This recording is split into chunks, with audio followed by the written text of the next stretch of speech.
we have here. Why don't we start with like a bit of a introduction? But before we do that, Solji, are you currently recording the AMA? Awesome, man. All right. Yeah. So why don't we start with like an introduction, just about Alex, how you started in Web3, your journey, and just a bit about yourself. 100%, man. Also, nice to see some friendly faces in here. Quick ones that is nice to see. It's like nice to see Adel. He's someone from our community. Love that he's come across the sport. Same with Baller, Rainier. Always love seeing you, man. And nice to see you, Mimir, G, Soul, and who we got there down the bottom? Tomato. Nice to meet you, man. And Oh, Master, you're behind the PG account, so good to see you too. Or was that G maybe? I didn't see who was talking before. Um, but yeah, this will be a lot of fun. So for anyone that hasn't seen me before, my name's Alex. On Twitter, you might know me as Alex is Building, and I'm very fortunate. I've been in the space for about 8 years now. Started as just someone that was recreationally interested in what blockchain tech could do. Then joined as an investor, and in 2021 November, I launched our project Bricktopians, and we've been building on that ever since. So some of you guys might have seen the exploding Lego-like PFPs that I share in my jams every day. That's our project. It's something that we're super proud of. It was a bit of a technological feat to create. I always tell people if you were to make our collection on a single laptop, it would take you 10 years just to load every single NFT and PFP because they're all built in their own unique way.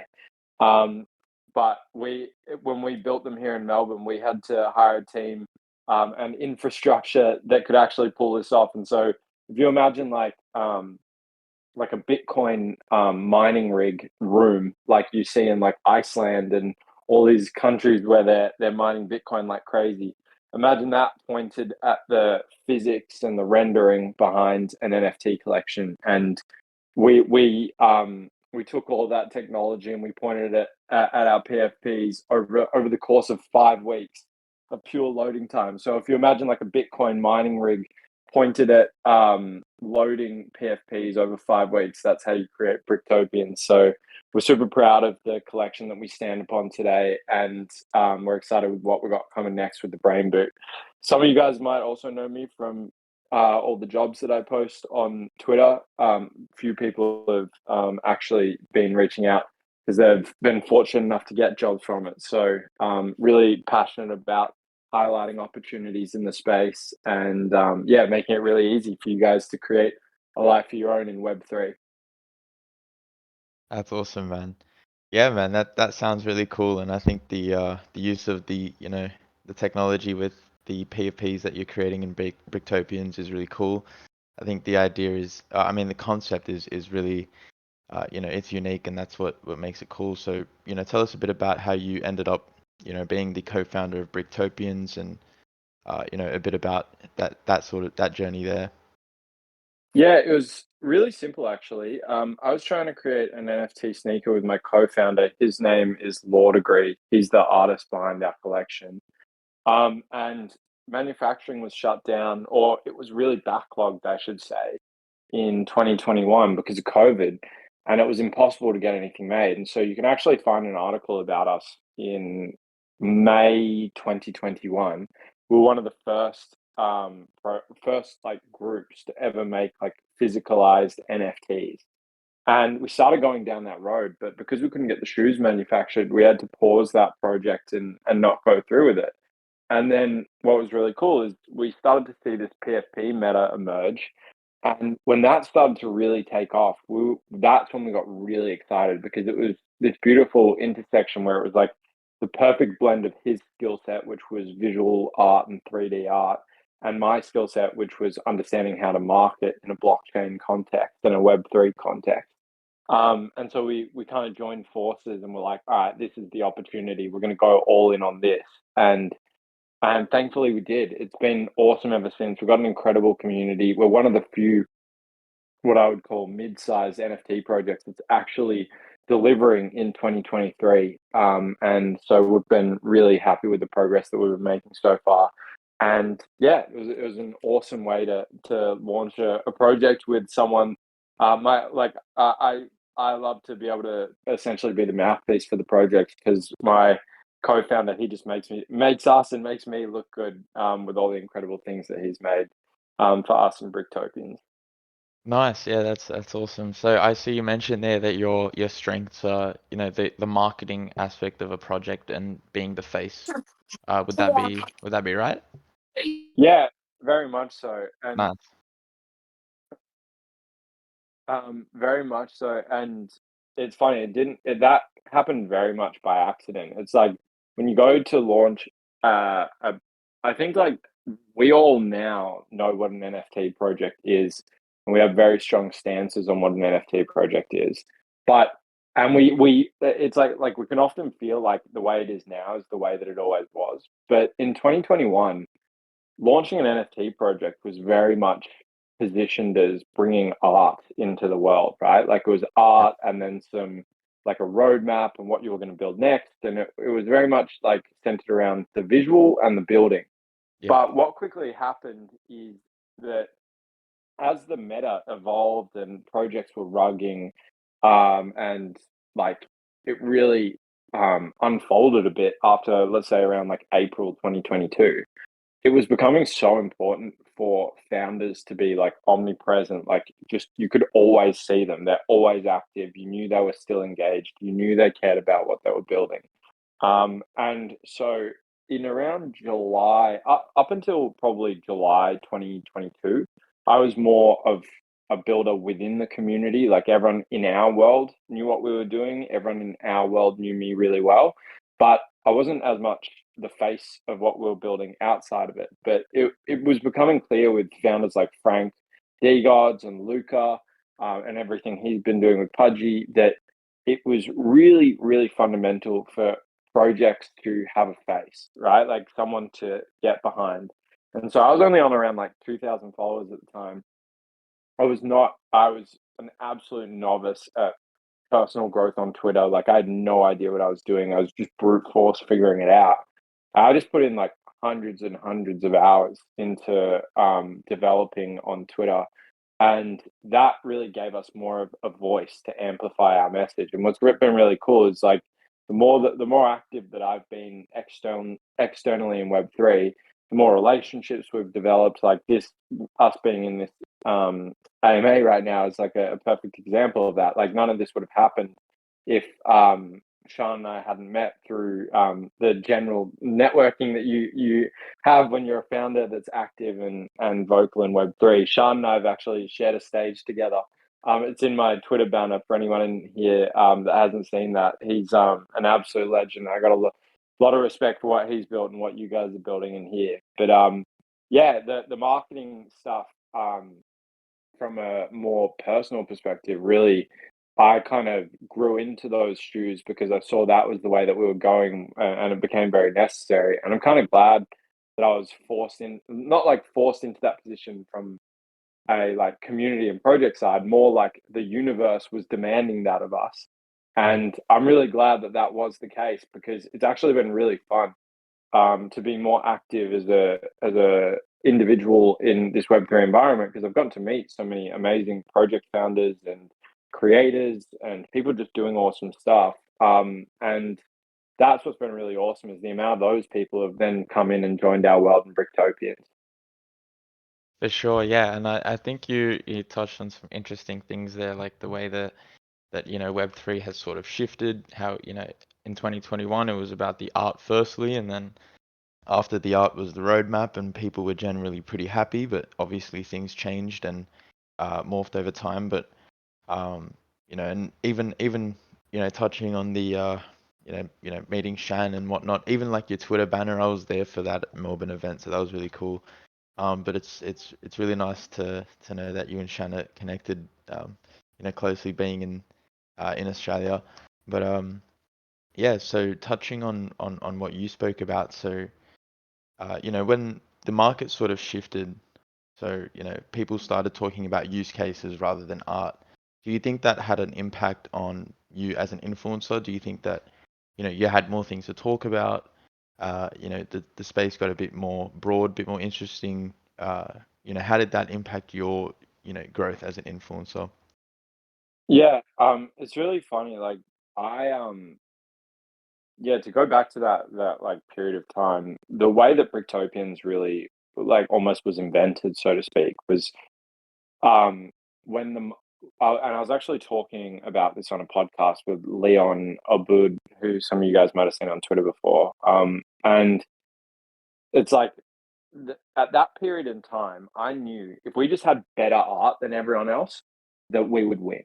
And it's like better art than the standard that had been brought out at that time. We were a little bit before projects like Hape, which looked really promising from like an art perspective, for example.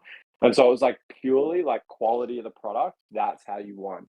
And then as this use case world opened up, that's actually what really shifted us towards like for anyone that knows about the Brain Boot, this 3D printed sneaker that we're creating. It was kind of like the perfect storm for us because, as I mentioned, we actually started with creating a real world physical sneaker as an NFT all the way back in the beginning of 2021. Yeah, And so as the market started to shift towards use cases, we really also mentally shifted towards, okay, this will be a really cool like integration that we can bring into our brand. And we can shift our brand from being exclusively about bricks and this like a lot of people think that at home I must be playing with Lego every day. It's like, no, no, no. We're just a brand that's built on building the impossible so that our holders will have something they'll never see anywhere else. And for me as an individual, yeah, it definitely opened up what I could speak about and what I could speak to in that environment. But the main thing is it just made Web3 a lot more interesting. I think when projects were starting to, and this was very much led by Yuga at the time, leading the way with what they were starting to share with the other side, and then even later what we saw with things like Dookie Dash, these real use cases that people united around are certainly the lifeblood of what keeps Web3 interesting. I think although they got hacked, I think we can all say that Stars Arena was also bringing a bit of that fresh use case energy that we really love to see as content creators, as investors, as participants in Web3. definitely, definitely. And when you say that you were, working within communities, like building your own brand within communities, being active as a Web3, member, Mm. were you, did you start solely in NFTs or were you involved in other crypto communities initially? No, I was much more involved purely from an NFT perspective. I'm an ETH maxi to the Yeah. absolute extreme. So I've every time, and this all comes from, I think we've all experienced this, and I think it's almost like a rite of passage. But in 2021, not 2021, in 2017, when I bought my first ETH, right? Like I took all my savings. I was about, I think, maybe 21 years old at the time.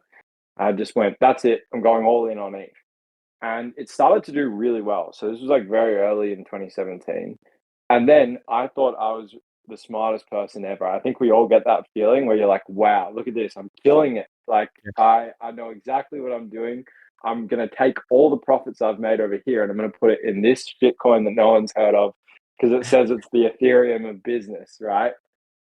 So I made all of those mistakes between 2017 and 2018, and thankfully, I got lucky enough at what felt like a second chance at life. When COVID hit, I had all my friends investing in stocks, and I didn't know anything about stocks. I was like, all right, that's it.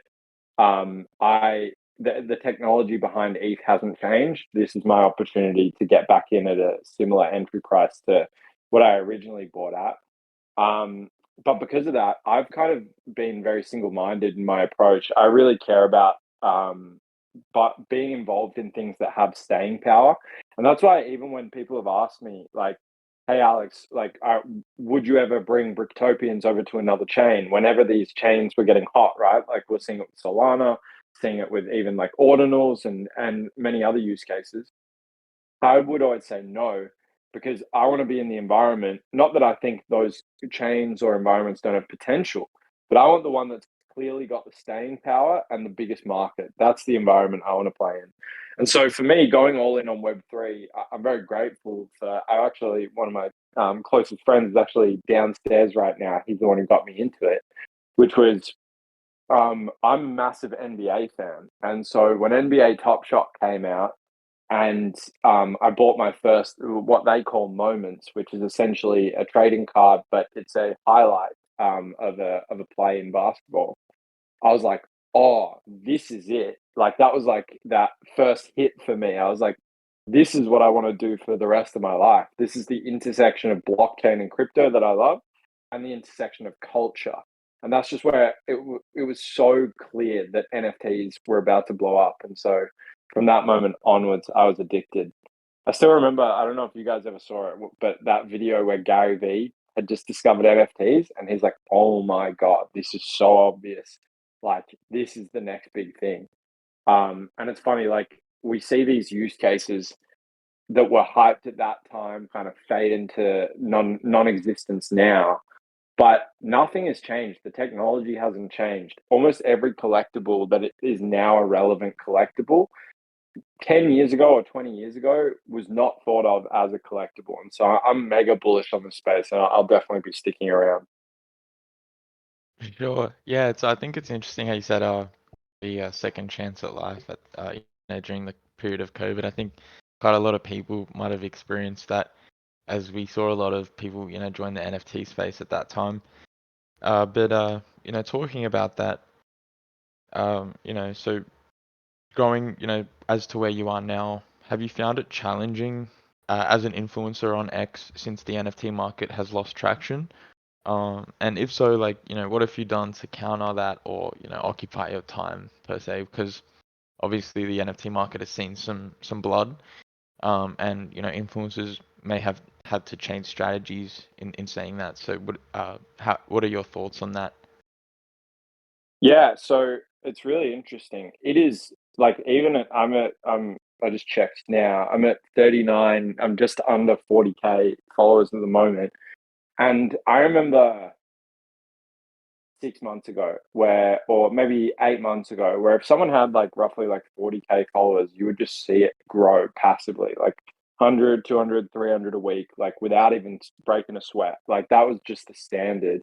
Whereas now, not only has like the trading volume shifted and reduced, but it's almost like the attention volume has shifted and reduced. Like every single content creator that I speak to finds it significantly harder to grow now than they did before. And it really feels like kind of wading your way through quicksand. And changes with the Twitter algorithm haven't helped that either. There's been a lot of high performing content that doesn't perform as well as it used to. Like the meta used to be the reason you see so many threadors is because threads have always been a hyper effective growth strategy, but now those have been wiped out by the algorithm. Elon's not a fan, so he's really like nerfed those and made those less effective. Yeah. But what's been really cool about it is it's forced me to learn new skills. So I never used to post short form. I'd post like couple short form posts a week. My strategy always used to be if I could write 3 threads a week, I'd know one of them would do well. And if one of them did well, I'd grow. And that's kind of how I stayed consistent. But when threads stopped working, I had to adapt. And now I'm all about short form. So I tweet around 40 times a week. I prepare all of those in advance. I've been a little bit naughty this weekend. Normally, I'm 100% ready to go. I'm not ready for this week ahead. So tomorrow, I'm going to have a busy day. But the cool thing about not growing as much is that it's forced me to, I would say, be more of myself than I think when you're growing consistently, you constantly are looking at how can you get more growth, and therefore you mold who you are to what the algorithm wants. Now that it feels like the number of people in Web3 are the number of people in Web3, my whole philosophy has shifted to okay, if this is everyone I'm ever going to speak to, like kind of have that mentality, although obviously that will shift in the future. if this is everyone that I'm going to speak to, how can I be the most myself? So I'm having fun while I create this content. Because every person I speak to that is trying really hard for growth is just feeling burnt out. And I'm like, I'll never burn out if I love what I'm doing. So that's really been the strategy in this market is to post things that I enjoy posting. And what's really cool is I'm very grateful that I found this kind of jobs niche because I find it I'm not one of those people that really enjoys getting caught up in the day-to-day drama. Like I don't care what a specific project dropped or a specific project that flopped or an influencer that's getting cancelled and then uncancelled. Like I have no interest in it except from a strategic perspective when there's something I can learn from, like, let's say how Luca's strategy has been unfolding with Walmart. I'm like, oh, that's really interesting. What can we take away from that? But outside of that, I have no care for the day to day stuff that the like shifting sands of attention. I want to do the things that have staying power. And that's why I'm like constantly trying to learn how can I make it easier for people to find a job? How can I be more transparent about my process with how I work in case there's another founder that's watching and could find it useful. Like those are the things that I'm thinking about day to day. For sure, yeah, and I think what that is just providing, some daily value to the people that are following you, which I think is great. Because there's a lot of different niches out there in this space.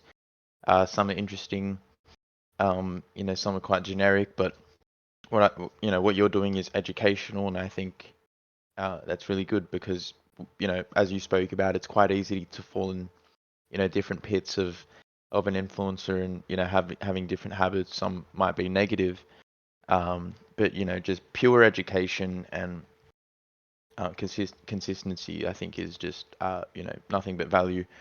And I was going to ask you what niche you did pick up along the way, but I think you made it quite clear that, Mm. like short form posts now, as threads are starting to become non-meta, short form posts, educational posts, AI related posts, jobs, etc., which I think is awesome as well.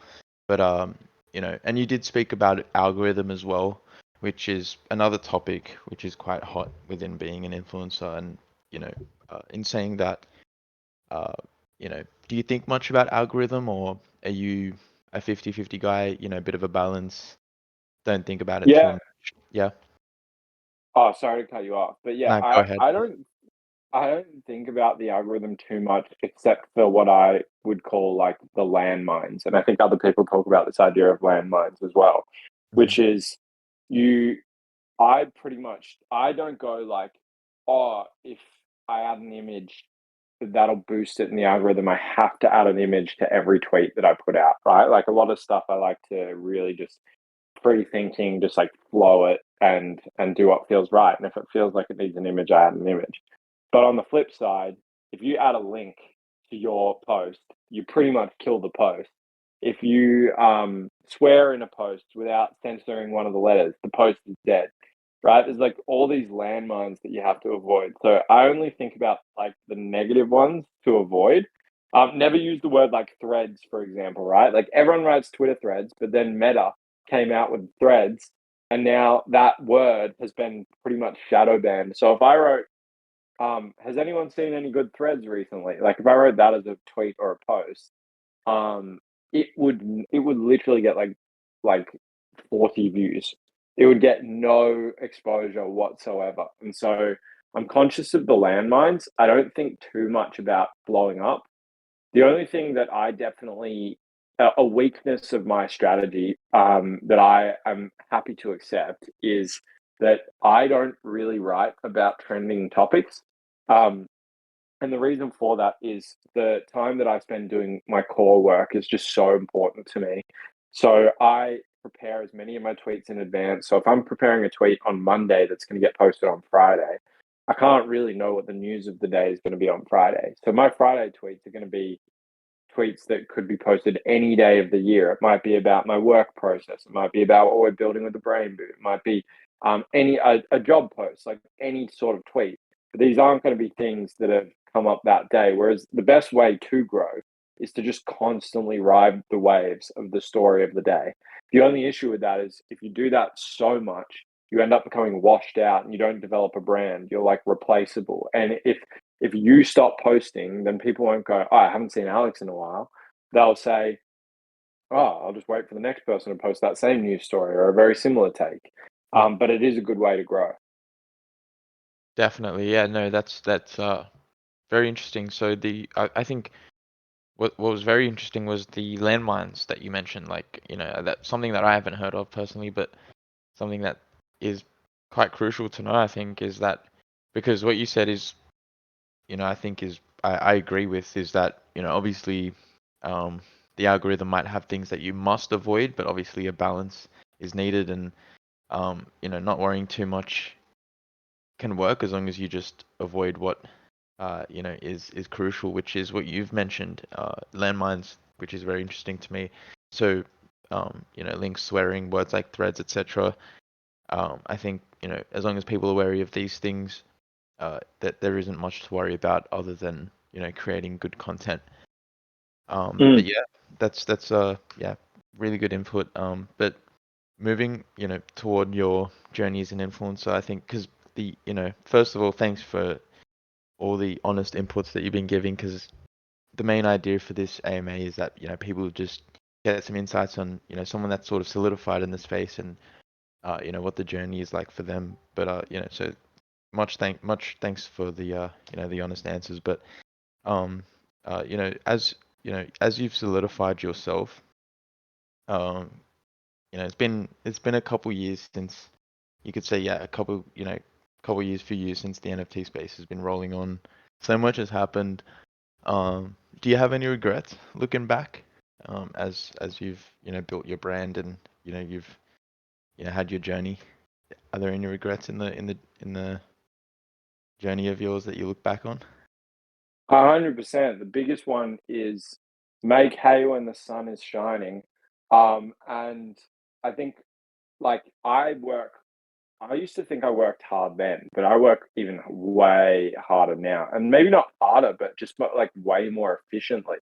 And my biggest regret was, like, I remember I felt burnt out. I'm gonna say, like, I'll use the content creator side. Because, like, in terms of Bricktopians, the only thing I would change is, I think, roadmaps, during the 20. I think a lot of people would agree about this. The roadmaps that were built in late 2021 and early 2022 in such a moving target of a market end up becoming more of a thing that makes you inflexible and unable to adapt to what the market sentiment of the time is and what the market wants. Like, perfect example, right, is that if a project launches a companion collection now, that is seen as terrible. But in 20, what I mean is a free companion collection. Like, people now speak a lot more about dilution. But as we saw with you guys, for example, it was actually a really strong strategy if you timed it correctly. And so, what I think is that I wish that, I almost had gone a no roadmap approach and could have, just been more adaptable to the moment. Um, but you definitely learn these things, and I think now that we all know that an NFT project is something that is a constantly evolving thing, we keep the strategy much more flexible, and that's something that we do now. As a content creator, though, and I think this goes for content creator starting a business, doing anything in Web3, is that when the bull market is in peak bull market, that is the time to really go, like, super, super hard attack mode. I didn't start creating content until July 2022. And if you think about that, that's kind of like 2 months after the bull market ended. And it kills me because I'm like, if I just applied the same skill sets for the same amount of time, let's say a year, because for me it's about a year and a couple months, like a year and 2 or 3 months.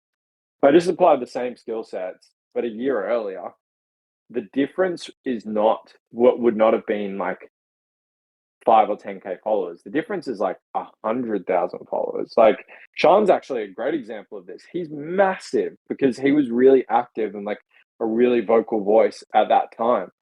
And so, I see this with like NFT God's a friend of mine. I really love what he's done. And what's really cool is that he was like the OG threador. Like, he was riding before anyone else, and because of that, the compounding effect of being in a bull market, being early to that, and just continuing with it is just insane. And so for me, that's why I don't get too caught up about not growing massively in the bear market, because I actually tracked Zeneca and Farouk, and I looked at what point they were at the beginning of the previous bull market. They were both at around 30,000 followers. So if you think about it, right, if you are at about 30,000 followers at the beginning of the bull market, that means you can go all the way to $300,000 over the course of the bull market. And so, although it's a bit of a regret that I didn't start doing exactly this earlier, it's been kind of like comforting to know that if you just stick with it, and even if you grow just by a little bit and a little bit and a little bit each day, when the tailwind is behind you, it boosts you massively. So it does hurt a little bit to essentially be riding into a headwind, but I always think of that saying, like everyone loves the classic saying, um, hard times make strong people, strong people make easy times make soft people, soft people make hard times. It's like I feel like we experience that so much in crypto, and I just look at it like, okay, I'm going to use this period to become the best quality, like project founder, content creator, businessman, like all these things, and not take my eye off the ball while riding into a headwind. And then when there's a tailwind behind us, it's like we'll be unstoppable. So yeah, definitely regrets on not going harder, but you take those lessons, you get stronger, and then you apply yourself even more so in the bull market. For sure, for sure. Yeah, I see what you're saying there, and the example of Shan is a good one, of course. But obviously, I think another point to make is that, like while you're doing what you're doing and putting the effort in the current market that we're in now, I think is also something that's commendable because, while the bull market had a lot of engagement farming, a lot of bots, obviously a lot of um, fake fake followings and fake tweets pretty much all over. I think it's pretty cool to see the real builders and the real, like, the people that actually put effort in to building a following and building a brand in the market that we're in now, because you can see the real difference in who's real and who's not. So I commend you for what you're doing now. And hopefully when the tailwind that you mentioned does kick off, hopefully sometime soon or whenever it does, your brand will be shooting forward. But it's a good thing to mention that, timing the market and knowing when to really put the effort in, and understanding when, like, there's advantages that you can have, uh, you know, when timing the market. So yeah, really really good input there. But moving forward from that, uh, in terms of, like, before being where you are today, did you have anyone that you looked up to in Web3 before diving in, or were you sort of, uh, you know, early enough to see what everyone was doing and then pick up your own niche?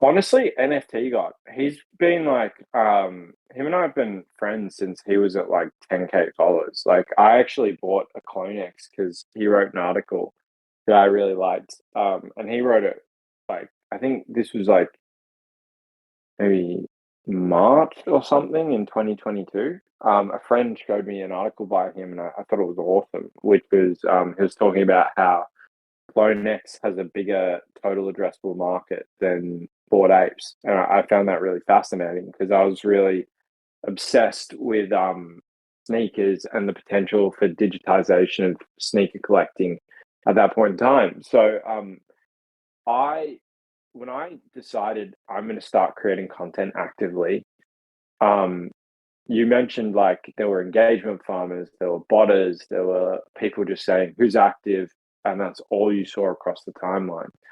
And to me, that's not the type of content that I wanted to create. Yep. I didn't want to shit post. I didn't want to create memes. I enjoy all the shit posts and the memes, but it's just not me. And NFT God was the only person that was putting out consistent, helpful, actionable content in Web3. And so for me, that was very much my inspiration. I was like, all right, I can do this too. I like what this guy does. I think I can do this too in my style. And so I just basically said to myself, I'm going to write 100 threads in 100 days, and that's what I did. I wrote a thread every day for 100 days between July and whatever. I think that would be like November. Um, and it was from there that I started to grow and develop my voice. And then, of course, um, we'll always look up to people like Whale. And even from like a business perspective, there are other amazing creators like a guy called Legendary. I'm sure many of you know. Um, so I look up to different people for different things, but the person that is responsible for almost creating me is NFT God, and we've been very close friends ever since. Nice. Yeah, the NFT God is definitely very big. I mean, the value that he puts out in his content is immense. Like the coding, like the coding related to the algorithm and ways to counter that is just really helpful for people that need to grow. So yeah, I mean, I think what you mentioned is definitely probably a lot of people's uh, you know, influence as well. He's definitely done a lot, but yeah, it's very interesting, man. Like, I mean, looking at the brand that you've built, it seems that you've worked hard for it, obviously, and there's hours put into that, but there's obviously another side to being an influencer where you know, you don't have to put much effort into it, doing anything, more so just grifting and using your influence for the negative. How have you countered, this sort of way of being an influencer? Like, have you had opportunities, reach outs where you might have had to stray from what you originally were doing? And, if so, how have you, managed to keep your head straight and focused and just be a genuine creator? Yeah, always. I've got receipts. You guys can see I've never done a paid thread. I don't think I've ever done any sponsored post. So yeah, it's just not the reason I got into this. Like, I got into amplifying my voice because I wanted to grow Bricktopians. I Yeah, wanted what we were doing to shine to more people. I wanted more people to find out about how awesome our community, the brain boot, the art itself is. So for me, that was always the motivation. And as I've grown, more opportunities have emerged that I've started to see, which I didn't see at the beginning, but not the opportunities of the DMs where I get people saying, "Hey, can you talk about this mint? We'll pay you $1,000." I'm like, "Nah, I'm good, fam. I want to do something a little bit different." And so, like one example of that is like now what started really organically is just so many people asking me for a job because I ran an NFT project. yeah, I just turned into, I'm like, oh, this would be great content. So I started speaking about jobs. yeah, And then as I started speaking about jobs more, then companies have started to speak to me about like, hey, like there might be an opportunity here to do like paid job posts and stuff like that, which I haven't done yet, by the way. It's not really found its way into my content. But that is much more the vision of how to monetize as a content creator definitely. and do good in the space, right? Like I think it's just uncreative and short-sighted if content creators are thinking the only way that they can make money is by promoting like rug projects or rollbit codes or anything like that. There's so many more things that you can do that will actually help people. Like even many of you guys will know Zaimiri, the content creator. He's a close friend as well. He does like coaching for people on how to grow their personal brand, which has led to people getting more sales for their company and like all these things. And like Kalano does the same with ghostwriting. There's so many good quality value adding businesses you can start as a creator. And I just think all the other stuff just means that the person who is doing it hasn't like taken the time to try and be creative about it and add value. So my vision as a, like from the creator side is to really like find a way to be able to help people. If my page becomes an amplifying voice that helps people get hired and that's some way that I monetize it and it's like positive sum, like everyone wins, I'll be so happy. But yeah, the dark side of influencer, I've never understood why people do that. Yeah, no, it's yeah, no, really good info. Like the long-term scaling is the positive side of it, which obviously you've mentioned that you're going for and is really respectable. Like, it's easy you can look at ways to monetize it very quickly and like you mentioned, short-sighted, but I think like you mentioned, there are ways to scale it long term and there are ways that have both parties winning, and you know, rather than having to use the following for a negative manner. But I think it's really respectable that you've chosen the long term route for scaling your brand. Which, yeah, like I said, I think there's definitely ways to do that. Um, but this sort of market definitely it's a good way to sort of brush out the you know the negative and the unnecessary sort of content that we had on Twitter, and now it's sort of easy to filter between, what's genuine and what isn't, which is obviously not good for the NFT market, but for influencers and what happens on X, I think is good because it's really easy to filter. Um, but yeah, long-term scaling I think is definitely doable. It's manageable, and obviously advisable for everybody to take that route. Very easy to take the other route once you've built a brand, to a certain point, but it's like that conscious decision that you make, to sort of just stick to your niche that is genuine and um, you know isn't harmful to the space. So much respect to you, man. Um, but I think, yeah, you've made some really good inputs. We've got DeBaller here saying looking for a Web3 job, starting my newsletter. Let us see you on the top. Yeah, man, for sure. Yeah, DeBaller, let's go. yeah, for sure, man. Yeah, he's part of the Legion community in the DAOs that are run within PG. So they're building some pretty cool stuff. So, but yeah, um, moving on, He's Alex. also an active legend in my community too. So shout out, Paul. Good to see you, Awesome, man. awesome. Yeah, I didn't know there were so many familiar faces for you, but that's awesome. But yeah, um, so you've spoken a lot about the algorithm, particular niches, what's scalable, what isn't. Everything that you've said is valuable. But besides any questions that people might have in the community, uh, which you guys can feel free to shoot in. We've got Alex, the legend, here to answer them. But while you guys do that, we'll just let Alex here, just mention some last comments, like related to what we've spoken about. Some things that you might mention, like some must do's, some must not do's, some must haves, some must not haves. Just a small outro related to what you've mentioned today in the AMA. Yeah, 100%. The biggest thing, and I tell any content creator that I catch up with the same thing, like even the people that you see that have like 15, 20, 25K followers, and maybe me, like maybe some people look at me and think that I've got it all figured out.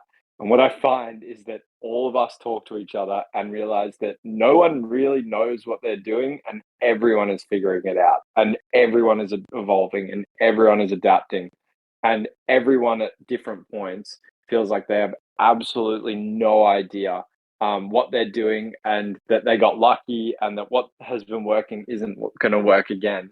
And so, what I think everyone's got to know is that when you start creating content, that is like the default feeling, and that's okay. Like everyone is going to feel like that throughout their journey. The trick is to create something that you actually find is fun to create.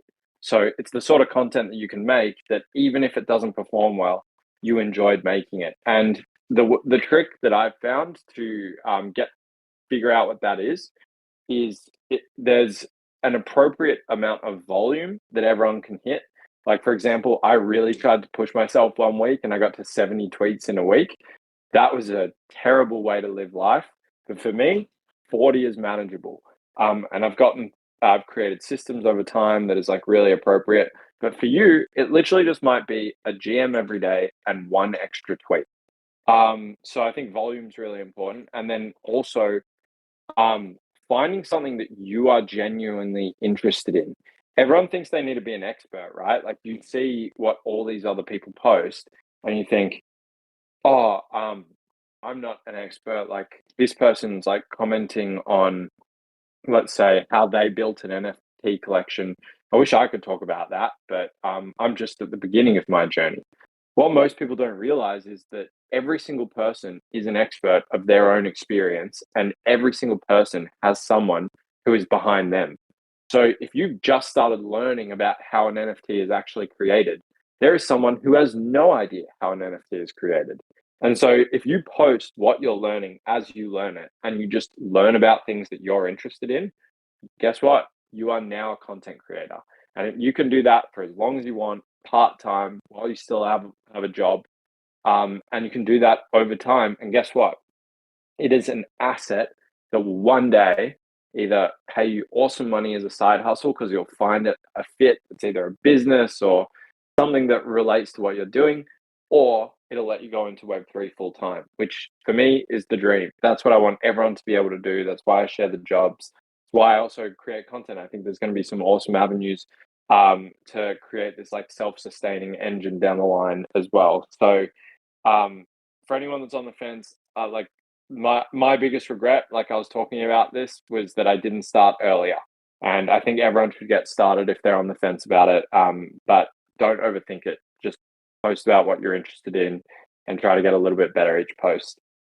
If this is an outro, I know we're going to have questions afterwards, but just a quick plug, which is if you want to be a part of a community with a founder that is here every single day, and also a very good friend of Sean's, come and get a Bricktopian. We're only 0.05 ETH. And if I do say so myself, outside of PG, it's by far the most advanced and the best art in the ecosystem. And also, if you're looking for a Web3 job, I email them out every week. It's at the link in my bio on Twitter. So yeah, those are the two quick things, but happy to answer a question or two before we wrap. It's been great. That's awesome, man. Brick by brick, as the baller said. But that's awesome advice. Just even just starting from when you mentioned, we all might feel like we're starting default. We've all been through a journey, a roller coaster. It's been a crazy time, but doing what you feel like you love doing, or what you feel happy doing, or what you feel like there might be passion in, is very important. And I think that's amazing advice because it's true. You can easily get burnt out trying to do what you don't like, and thinking that that's the only scalable way or efficient way. But finding what you enjoy, or creating something that you enjoy, or being a part of that at least is definitely important, and definitely appreciative advice. But yeah, that's the plug. You heard it here first. A founder that shows up every day itself is definitely not as common as you would find, previously. So, that's a respectable plug right there. Um, but yeah, thanks so much for coming on, Alex. It's been a pleasure. We've got this recorded, so I'll make sure that anybody that wasn't able to make it is able to hear this. I think there was a lot of value in this, so thanks again. But yeah, like we'll definitely stay connected. There's some things that Shan's building in the back that the PJ community doesn't know about yet. But we might be able to, but there's some acquisitions going on behind the scenes that we're yet to announce, and we might be able to shoot some alpha to you, and maybe bring you on board, get you like involved, possibly. But there's some things that Shan might be able to shoot if he hasn't. So, but we'll definitely stay in touch regardless. But thanks so much again, man, and we'll definitely catch up sometime soon. Hell yeah, love what you guys are doing. Thank you everyone for coming out on a Sunday. So much love to everyone in this chat. Great to see Bolo and Rainier in here as well. Until next time, but yeah, keep doing what you guys are doing because you guys are gonna make it. So love it. And yeah, looking forward to the next one. Legend, Alex. Take care, man. See you later. Bye.